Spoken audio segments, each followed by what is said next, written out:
মাদ্রাসা থেকে বাসায় আসার সময় হুজুর আমাদেরকে বলেছিল, বাসায় যাওয়ার পরে তোমরা ফোন চালাবা না, ফোনে গেমস খেলবা না, প্রতিদিন 1 থেকে 2 ঘন্টা পড়াশোনা করবা, সব সময় মাথায় টুপি দিয়ে রাখবা। তারপরে হুজুর আমাদেরকে বলল, যেই কথাগুলো বললাম মনে থাকবে তো? তখন যে আমার কি হলো, আমিও কোনো কিছু না ভেবে বললাম, হুজুর যা কিছুই হয়ে যাক না কেন, আমি বাসায় গিয়ে ফোন ধরব না। দিনে 1 থেকে 2 ঘন্টা পড়াশোনা করব এবং হুজুর বাসায় যাওয়ার পরে আমি আপনার সমস্ত কথাগুলো মেনে চলব।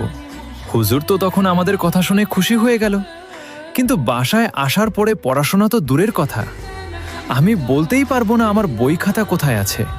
তার একটু পরেই যখন আবার বন্ধুরা আমাকে দেখে, তখন তারা আমাকে বট বলে 1 ভার্সেস 1 কাস্টম চ্যালেঞ্জ দেয়, আর তখনই আমি ফোনটা নিয়ে তাদের সাথে কাস্টম খেলি।